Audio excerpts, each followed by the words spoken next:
Welcome to Global Education. Science, Class 9, Chapter 9, NCERT, Gravitation, Numericals. आपने हमारा chapter जो है ग्रेविटेशन का वो तो पढ़ ही लिया होगा, तो उसके बाद में अब हम न्यूमेरिकल्स पर आते हैं और इसमें हम सिर्फ न्यूमेरिकल्स पे अपने आप को कॉन्सेंट्रेट करेंगे और सिर्फ न्यूमेरिकल्स ही सॉल्व कर रहे हैं। तो पहला क्वेश्चन जो है that is question number 3 in your book. What is the magnitude of the gravitational force between the Earth and a 1 kg object on its surface? Mass of the Earth is 6 into 10 raised to the power of 24 kg and radius of the Earth is 6.4 into 10 raised to the power of 6 meter. तो यहाँ पे हमारे को दिया हुआ है मास of earth और radius of earth. Mass of earth है 6.10, 6 into 10 raise to the power of 24 kg और रेडियस दिया हुआ हमारे को 6.4 into 10 raise to the power of 6 metres. और हमारे को पता क्या करना है, हमारे को ढूंढना है magnitude of gravitational force between earth और 1 kg का ऑब्जेक्ट जो अर्थ के सरफेस पर है, उन दोनों के बीच का ग्रेविटेशनल फोर्स ढूंढना है. तो चलिए हम स्टार्ट करते हैं इसका. तो हमारे को मास दिया हुआ है 6 into 10 raise to the power of 24 kg. Radius of earth भी दिया हुआ है 6.4 into 10 raise to the power of 6 metres. Mass of the object 1 kg ये भी दिया हुआ हमारे को. अब हमारे को जो फॉर्मूला लगाना है that is F is equals to G M M यानी कि mass of earth divided by D square. D जो है वो यहाँ पर डायमीटर है. तो we know that G is equals to 6.673 into 10 raised to the power of -11 Newton per meter square per kg square. तो अगर हम ये सारी की सारी वैल्यूज़ ये फार्मूला में सब्स्टिट्यूट करते हैं, ये वाले फार्मूला में सब्स्टिट्यूट करते हैं अगर हम ये सारी की सारी वैल्यूज़, तो हमारे पास आता है F is equals to 6.673 into 10 raise to the power of -11 into 6 into 10 raised to the power 24 kg into 1 kg और divided by 6.4 into 10 raised to the power of 6 metre the whole square. तो ये सारा का सारा आप solve करोगे तो वो आपका सॉल्यूशन बताओ आपको 6.673 into 6 into 10 raised to the power of 24 into 1 divided by 10 raised to the power of 11 into 6.4 into 6.4 into 10 raise to the power of 12. तो ये जब सारा का सारा सॉल्व करते हो तो ये आपका आ जाता है 6.673 into 6 divided by 6.4 into 6.4 into 10 raise to the power of 24 divided by 10 raise to the power of 23. तो 24 और 23 की पावर कट हो जाएगी, सिर्फ 10 बचेगा और इधर 6.673 into 6 divided by 6.4 the whole square हो जाएगा. तो ये आप इसको जब सॉल्व करोगे तो सारा आंसर न्यूटन में आएगा. तो 6.673 इंटू 6 इंटू 10 जो है ये आ जाएगा 400.38 और 6.4 इंटू 6.4 आ जाएगा 40.96 न्यूटन्स. तो नेट आंसर आपका रहेगा 9.774 न्यूटन्स. देखिए यहाँ पे जो हमने वैल्यू ली है ना जी की 6.673 इस into 10 raise to the power of -11, यहाँ पे अगर आप इसकी वैल्यू डिफरेंट लोगे तो आंसर डिफरेंट आएगा. ये चीज़ आप ध्यान रखिएगा. तो जो भी आप इसकी वैल्यू लेते हो जी की, तो उसके अनुसार आपका आंसर डिटरमिन होएगा. बाकी सारी की सारी वैल्यूज तो आपको दिए हुई हैं. तो नेक्स्ट क्वेश्चन जो है आपका न्यूमेरिकल वो है अ ball is thrown vertically upwards with a velocity of 49 meters per second. Calculate the maximum height to which it rises. The total time it takes to return to the surface of the earth. तो यहाँ पे आपको दिया हुआ है एक ball और उस बॉल को जो है वो ऊपर की तरफ एक ऊपर की तरफ उस बॉल को फेंका जाता है. वेलोसिटी जो है उसकी 49 मीटर्स पर सेकंड के हिसाब से फेंका जाता है और वो मैक्सिमम हाइट गेन करता है. तो वो क्या मैक्सिमम हाइट गेन करता है वो एक तो पता करना है, दूसरा पता करना है the total time it takes to return to the surface of the earth. और कितनी देर के बाद में वो सरफेस ऑफ दी अर्थ के ऊपर वापस आएगा। तो आपको काफ़ी मुश्किल लग रहा होगा कि सिर्फ एक ही फैक्टर दिया हुआ है कि उसकी इनिशियल वेलोसिटी जो है वो 49 मीटर्स है पर सेकेंड। तो बाकी चीज़ें कैसे हम कैलकुलेट करेंगे, काफ़ी मुश्किल लग रहा होगा ना आपको, लेकिन चलिए करते हैं। तो इसका सॉल्यूशन करते हैं। u initial velocity is to 49 metres per second. v the final velocity आपको पता नहीं है, नहीं पता है आपको कि वो ज़ीरो हो जाएगी, क्योंकि जब वो अर्थ पे आके टकराएगा तो वो ज़ीरो हो जाएगी उसकी फाइनल वेलोसिटी, और जब वो ऊपर टॉप पे पहुंचेगा तब भी उसकी वेलोसिटी ज़ीरो हो जाएगी। तो 2 बार इसकी वेलोसिटी, फाइनल वेलोसिटी ज़ीरो हो जाएगी। तो अभी टाइम टेकन जो है वो आपको पता नहीं है। एक्सेलरेशन या एक्सेलरेशन ड्यू टू ग्रेविटी, यहाँ पे जी हम उसको कहते हैं, ए आता है वैसे जी कहते हैं उसको। तो -9.8 मीटर्स पर सेकेंड स्क्वायर, और एस टोटल डिस्टेंस ट्रैवल्ड वो भी आपको पता नहीं है। तो ये फार्मूला तो आपको पता है, v is equals to u plus g t. यहाँ पे actually v is equals to u plus a t होता है, तो वो a का एक्सेलरेशन को हटा के हमने g कर दिया है यहाँ पे। तो v जो है फाइनल वेलोसिटी वो ज़ीरो है, 49 as the initial velocity 49 metres per second plus 9.8 metre per second square, ये आपको g का वैल्यू पता है, और इंटू टाइम। तो 0 माइनस 49 मीटर्स पर सेकेंड, ये 49 इधर ले गए, तो 0 minus 49 metres per second is equal to 9.8 into t divided by, तो ये आपका आ गया -49, 0 माइनस 49 तो 49 हो गया, और इधर से जो 9.8 मीटर्स है इसको हम इस तरफ ले आए, तो इस तरफ आके ये डिवाइड में आ गया।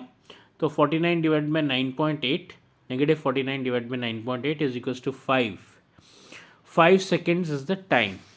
Therefore, it takes 5 seconds to attain the maximum height. अब हमारे को टाइम निकल आया, अब हमको मैक्सिमम हाइट पता करनी है ना उसकी।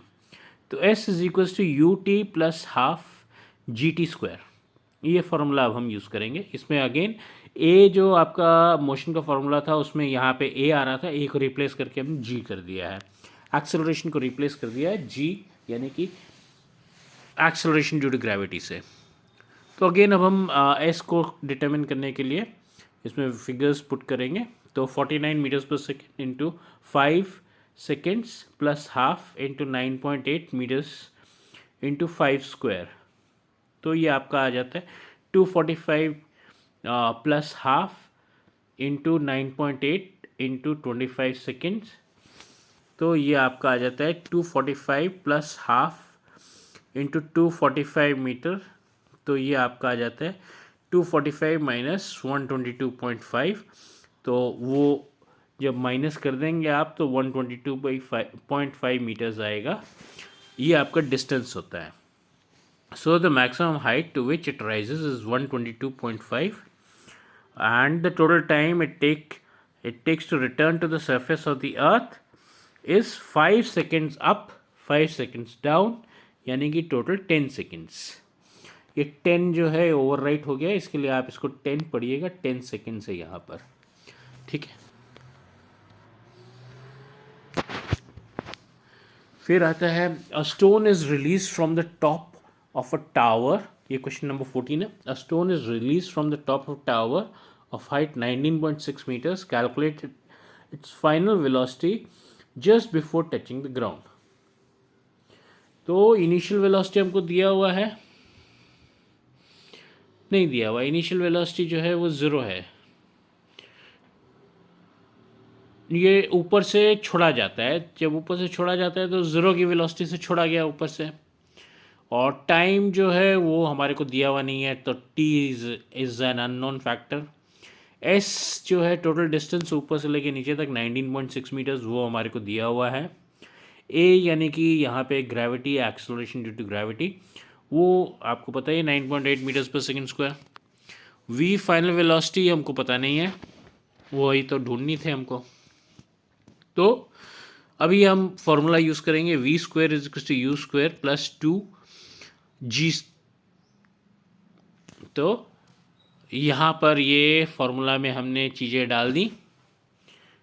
तो ज़ीरो स्क्वायर यू ज़ीरो है प्लस 2 इंटू 9.8 इंटू 19.6 जो डिस्टेंस है वो करा, तो ये आपका आ गया ज़ीरो, तो ज़ीरो ही रहा, उसका कोई फ़ायदा नहीं है। तो बाकी का जो है आपका 2 इंटू 9.8 इंटू 2 इंटू 9.8, तो ये आपका हमने इसको इस तरीके से कर दिया 2 इंटू 9.8, और 19.6 को भी हमने डिवाइड कर दिया 2 इंटू 9.8। तो अब हमारा v स्क्वायर को अंडर रूट कर दिया, और यहाँ पे हमने 2 इंटू 9.8 को होल स्क्वायर करके उसको भी अंडर रूट कर देंगे। तो ये आपका 2 इंटू 9.8 मीटर्स पर सेकेंड आता है, और ये 2 into 9.8 is equal to 19.6 meters per second. Therefore, the final velocity just before touching the ground will be 19.6 meters per second. तो अभी हम नेक्स्ट क्वेश्चन पर चलते हैं। क्वेश्चन नंबर 15 आपकी बुक के अनुसार question number 15, a stone is throne vertically upward with an initial velocity of 40 meters per second taking g is equal to 10। यहाँ पे देखिए g का वैल्यू 10 दिया हुआ, 10 मीटर्स पर सेकेंड स्क्वायर। तो हमको ये क्वेश्चन का कैलकुलेट करने के लिए यहाँ पे g का वैल्यू 10 लेना है। Find the maximum height reached by the stone, what is the net displacement and the total distance covered by the stone. तो एक स्टोन को ऊपर फेंका गया वर्टिकली अपवर्ड, और इनिशियल वेलोसिटी उसकी थी 40 मीटर्स पर सेकेंड। जी की वैल्यू हमको दिया गया है और राउंड फिगर में दिया गया है 10 मीटर्स पर सेकेंड। हमारी शायद कैलकुलेशन आसान कर देगा। तो हमारे को फाइनल उसकी मैक्सिमम हाइट कहाँ तक वो पहुँचता है पत्थर, वो पता करनी है, और साथ में नेट डिस्प्लेसमेंट कितना हुआ and the total distance covered by the stone, और साथ में टोटल डिस्टेंस क्या है और टोटल डिस्प्लेसमेंट क्या है। आपको याद ही होगा डिस्टेंस और डिस्प्लेसमेंट के बीच में हमने काफ़ी अच्छे से आपको समझाया था पिछले चैप्टरों में। चलिए हम सॉल्व करते हैं क्वेश्चन को।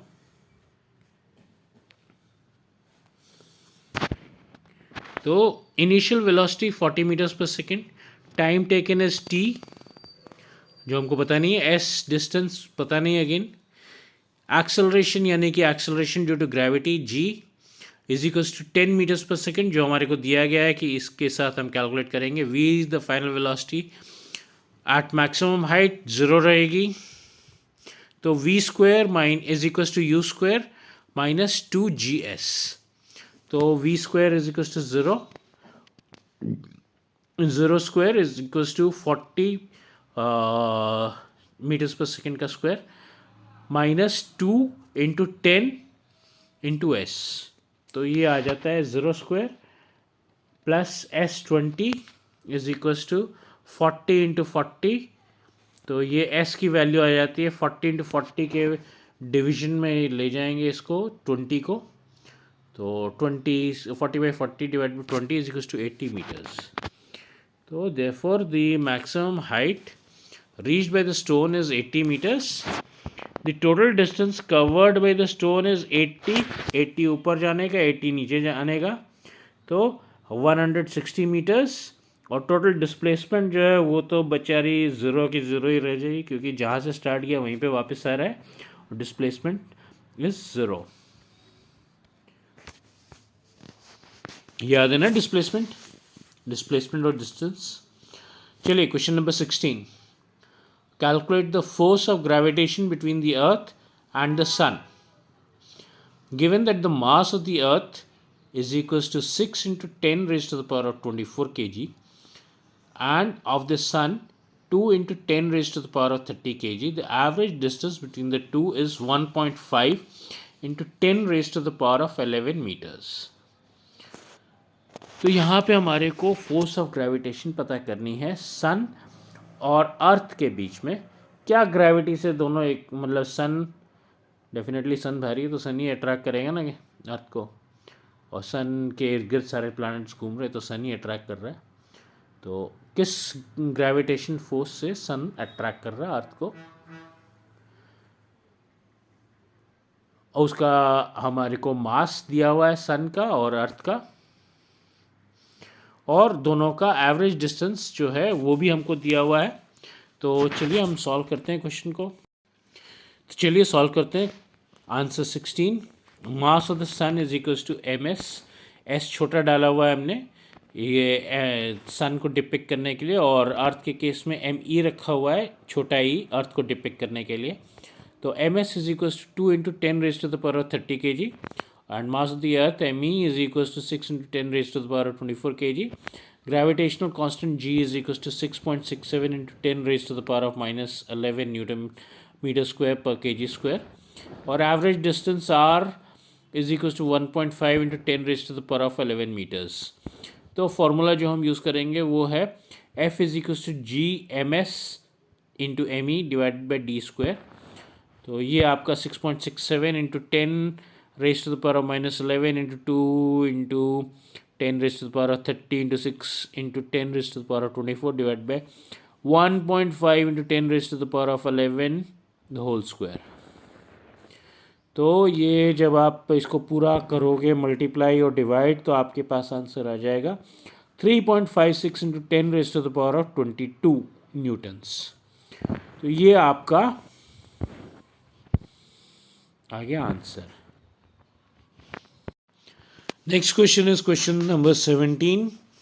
The total stone is allowed to fall from the top of a tower 100 metres high.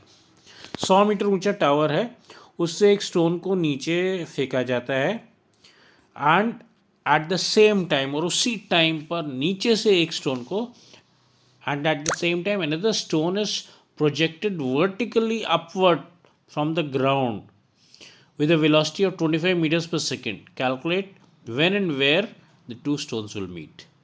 तो जैसे ही हम ऊपर से फेंक रहे हैं एक स्टोन को, वैसे ही उसी टाइम पे हम नीचे से एक स्टोन को फेंक रहे हैं। ऊपर एक स्टोन को ऊपर से नीचे फेंक रहे हैं, एक स्टोन को नीचे से ऊपर फेंक रहे हैं।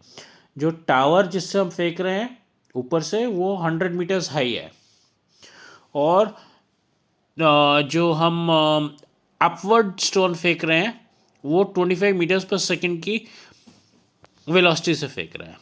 तो कैलकुलेट करना है कि दोनों स्टोन कब मिलेंगे, कब आपस में उनकी भिड़ंत होगी, टक्कर होगी। तो चलिए स्टार्ट करते हैं आंसर।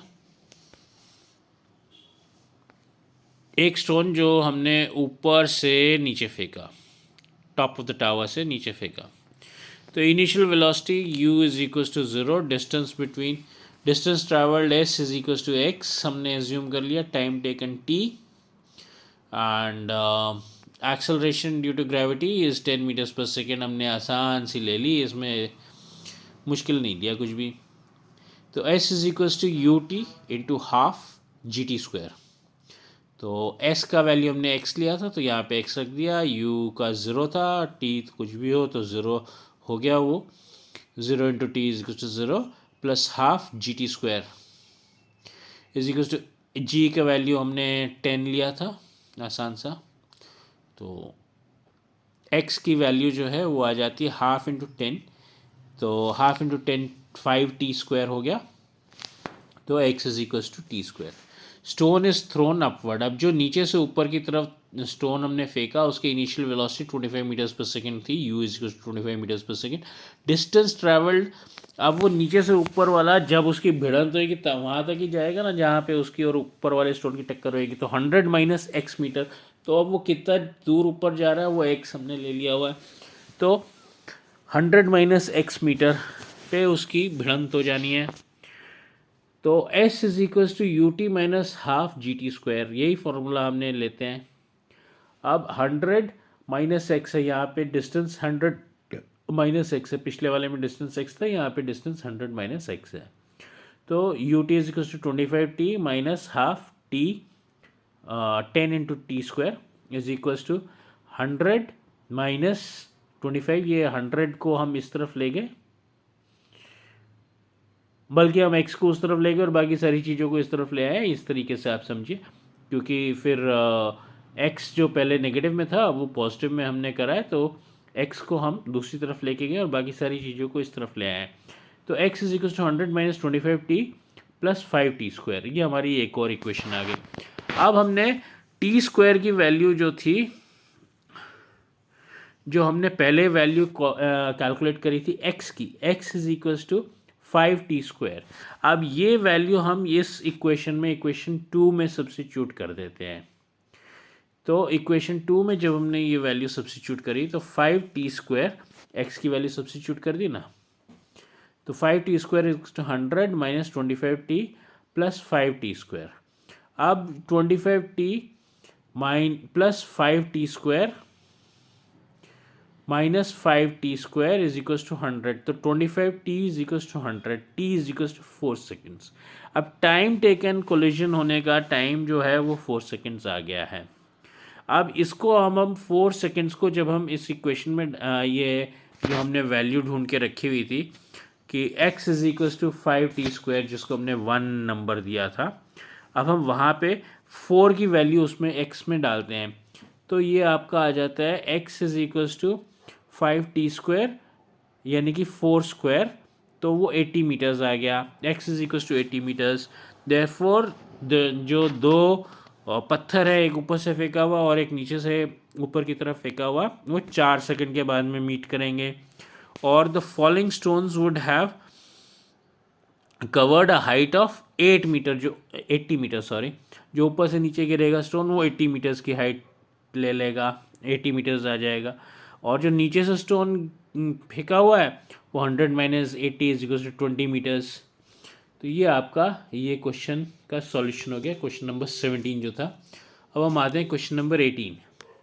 क्वेश्चन नंबर 18 में है कि a ball is thrown up vertically returns to the thrower after 6 seconds. एक बॉल को ऊपर फेंका जाता है वर्टिकली अपवर्ड, तो वो 6 सेकेंड के बाद में वापस जिस जहाँ से फेंकी गई थी वहाँ पे आ जाती है। तो हमारे को फाइंड करना है the velocity with which it was thrown up, किस वेलोसिटी से उसके ऊपर फेंका गया था। The maximum height it reaches, maximum height कितनी पहुँची। The position its position after 4 seconds. ये 3 चीज़ें हमारे को पता करनी है इसमें। चलिए सॉल्व करते हैं। तो इनिशियल वेलोसिटी जो है इसकी वो u है। t the total time taken, वो हमारे को पता है कि 6 सेकेंड उसको लगे थे ऊपर जाने में, तो 6 सेकेंड का आधा जो है मतलब टोटल टाइम उसको जो लगा था नीचे आने में वो 6 सेकेंड था। 6 सेकेंड का आधा जो है 3 सेकेंड, 3 सेकेंड में उसको ऊपर पहुंचा। डिस्टेंस ट्रैवल्ड हमको पता नहीं है, g acceleration due to gravity, जिसको आप ए भी कह सकते हो। और फाइनल वेलोसिटी जो है वो 0 है, तो v is equals to u plus g t. अभी हम वैल्यूज़ पुट करते हैं, v is equals to 0 plus u plus minus 9.8 into 3।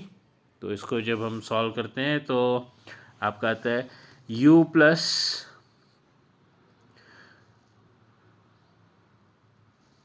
ये 29.4 नेगेटिव में is equals to u minus 29.4, तो 29.4 इज इक्वल्स टू u। ये आपका फाइनल आंसर आ गया।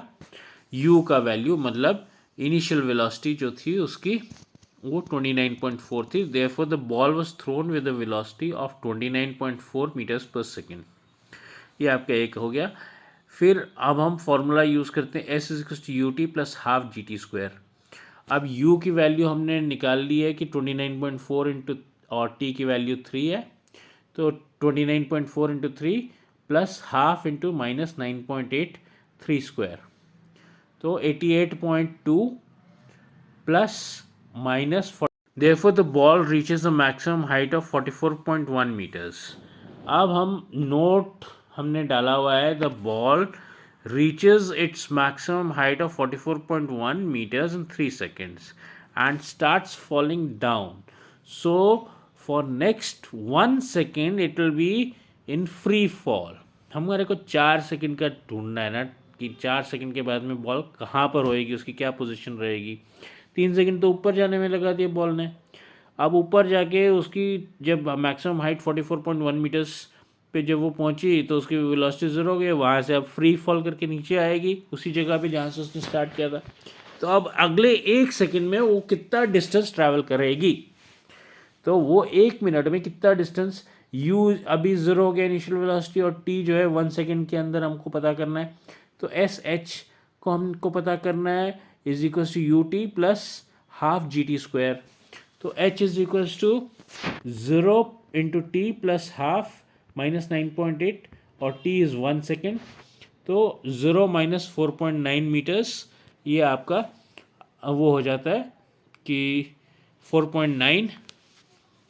तो after 4 seconds the ball will be at a height of 44 minus 4.9 metres, तो 39.2 metres. सबसे ऊपर जाके वो वापस नीचे आएगी, इसके लिए 44 पॉइंट जो भी हाइट थी उसकी 44.1 मीटर्स, वहाँ से 4.9 मीटर और कम हो जाएगी उसकी हाइट वापस 1 सेकंड में। तो ये 39.2 मीटर्स की हाइट पर बॉल आ जाएगी आफ्टर 4 सेकेंड्स। अब हम आते हैं क्वेश्चन नंबर 21। क्वेश्चन नंबर 21 जो है, volume of 50 gram of a substance is 20 centimetre cube. If the density of water is 1 gram per centimeter cube, will the substance float or sink?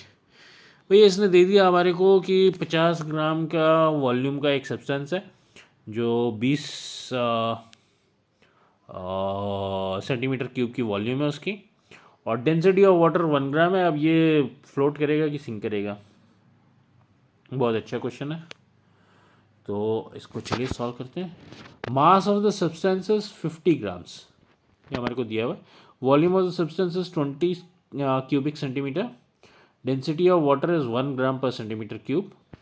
तो density of a substance हमको पता है कि mass by volume होता है, तो 50/20 जो है ये यानी कि 2.5 ग्राम्स पर सेंटीमीटर क्यूब, ये इसका डेंसिटी आ गया। तो डेंसिटी इसका सब्सटेंस का 2.5 है। तो ना अगर हम कंपेयर करते हैं density of substance versus density of water, तो क्या आता है? सब्सटेंस की डेंसिटी है 2.5, वाटर की डेंसिटी है 1, तो 2.5 इज़ ग्रेटर देन 1। सो ये चीज़ जो है, जो भी सब्सटेंस है, ये सिंक कर जाएगी। As the density of the substance is greater than density of water, it will sink, तो ये डूब जाएगी। अब हम आते हैं क्वेश्चन नंबर 22 पे। क्वेश्चन नंबर 22 जो है वो कहता है the volume of a 500 gram sealed packet. एक सील्ड पैकेट दिया हुआ 500 ग्राम का, उसका 350 क्यूबिक सेंटीमीटर वॉल्यूम है। ये पैकेट जो है फ्लोट करेगा या सिंक करेगा पानी में। वाटर की डेंसिटी अगेन हमको 1 ग्राम दिया हुआ है पर centimetre cube. What is the mass of water displaced by the packet? अब और एक पार्ट इसमें ऐड कर दिया उन्होंने पिछले क्वेश्चन के इनसे एक स्टेप आगे जाके, कि कितने मास का वाटर को ये डिस्प्लेस करेगा, वहाँ से नीचे फेंक देगा। चलिए सॉल्व करते हैं। तो mass of the packet is 500 gram, volume of the sealed packet is 350 cubic centimeter, density of water is 1 gram per centimetre cube. Density of sealed packet जो है मास बाय वॉल्यूम, ये होता है फॉर्मूला। तो 500 divide by 350 is equals to 1.4285 gram per centimetre cube. अब वापस हम वही करेंगे comparison between density of packet versus density of water. तो ये डेंसिटी ऑफ पैकेट जो है वो 1.4285 है और डेंसिटी ऑफ वाटर 1 ग्राम है। तो अगेन पैकेट जो है उसकी डेंसिटी ज़्यादा है, तो अगेन पैकेट बेचारा डूब जाएगा पानी में। अब हमारे को दूसरा पार्ट इसमें और करना था, वो था कि कितना पानी को डिस्प्लेस करेगा। तो वॉल्यूम तो वही रहेगा पानी का जो वॉल्यूम पैकेट का है।